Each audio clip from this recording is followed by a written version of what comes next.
I can't call it Arch Coal anymore, Daniel. I have to call it Arch Resources, right? Because you can't say the word coal. Got it. We aim to be accurate here. Oh, forget it.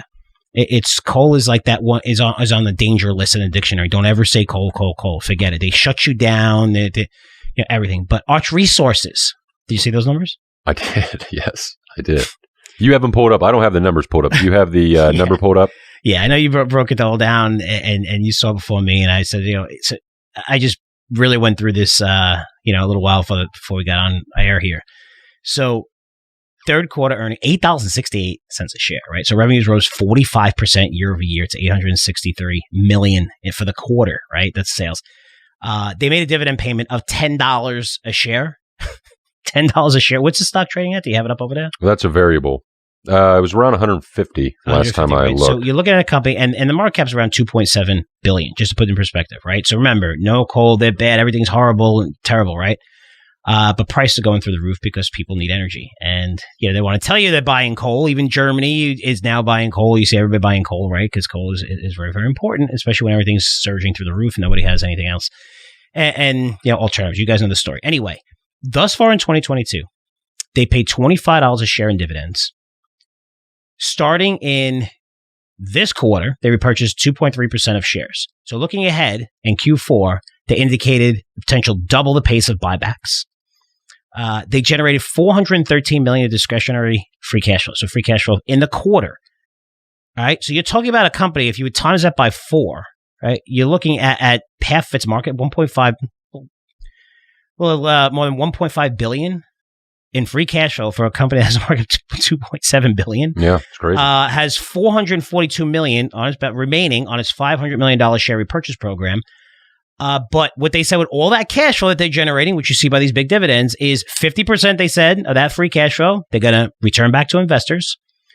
And the other 50% is going to be used for buybacks and dividends, which, again, so special dividends in terms of free cash flow, but they're basically returning almost all their free cash flow back to investors in one way or another. Buybacks, dividends, special dividends, and the cash flow is enormous. I mean, it got to the point when we first talked about it that their cash flow is higher than its market cap. The only time you see that, that's a major disconnect, something you'll never, ever see ever.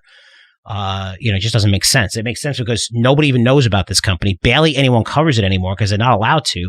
But when shit hits the fan and you need energy, people will rather buy coal than die, right? Because I'll die today, but, climate change is going to destroy the world 3 years from now, according to the crazies out there. We believe in climate change. I believe in climate change, but not to the point where, the shit that's going on is insane.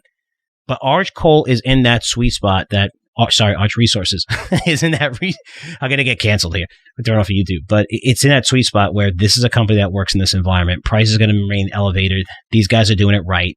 I love that they're quiet about this and they just keep paying shareholders. Isn't it nice?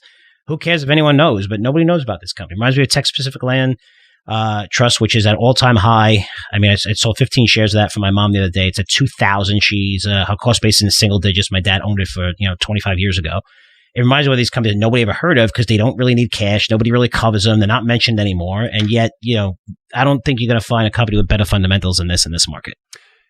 If you can, feel free to email me. It's just wild. I would love to have a adult beverage with the management team of this because when I read through these press releases and conference calls, I'll be honest, I'm impressed.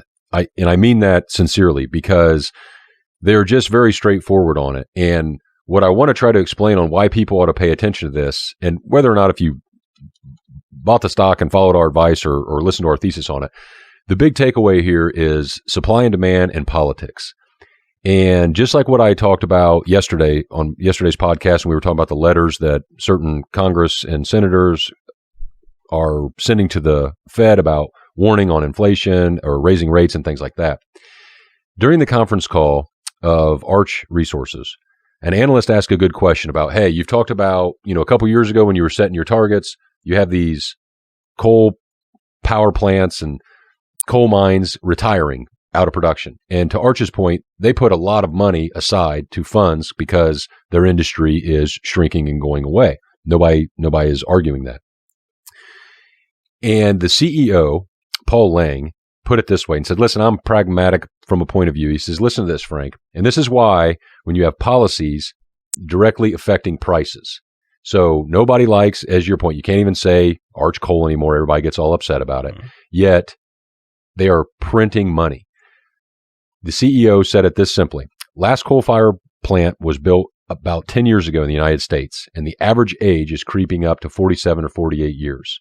He says the trend is continuing. We'll see slowdown in retirements. Some of them may have to get extended because of global demand.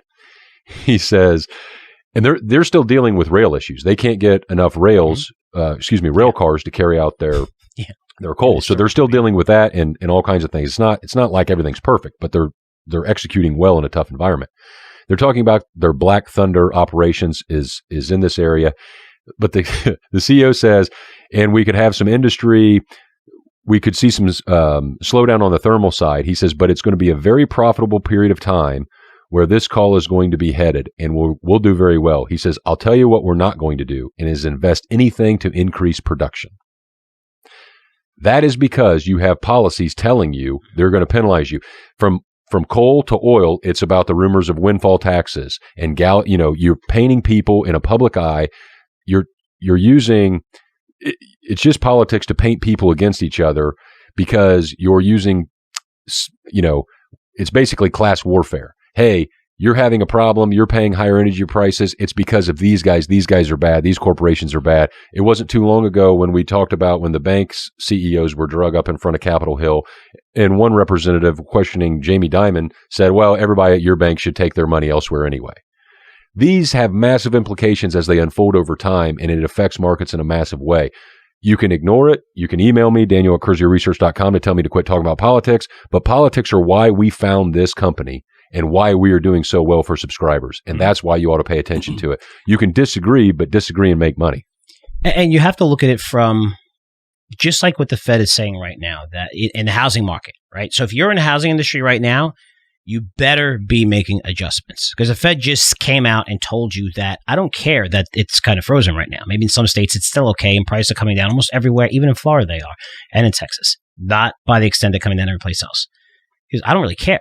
He goes, it was inflated. There was kind of a bubble there. And, most people have a lot of equity in their homes still. So, you're good there. So basically they told you that doesn't matter, right? So if you are a CEO in the housing sector, you are looking at that saying, holy shit, things are going to get a lot worse. When Biden won the election, he said, all right, we're going to cancel Keystone Pipeline. We're going to get rid of fossil fuels. That's what he said a year or two before he was, as he was campaigning, regardless of what you say.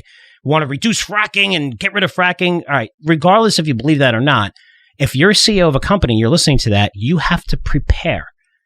Because if that's the case, you're going to see a significant slowdown. It's just funny how the intention is, a cleaner environment. This is great for everyone. And I wonder if the oil companies are all just sitting there going, man, we want to get Biden elected so bad right now because we're just going to be reporting windfall profits forever. It's going to be the greatest thing ever. I don't know if they were thinking that at the time. And now that they're making these massive profits, all because of this administration, where they come out and they're like, oh, we want to tax you on all these profits.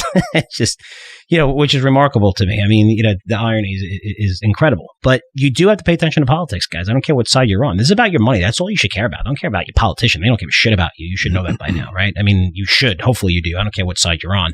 Care about your money. Listen to what they say. You could disagree, agree, whatever side you're on. But the bottom line is you want to make yourself financially secure for you, your kids, for the rest of your life, and maybe create generational wealth.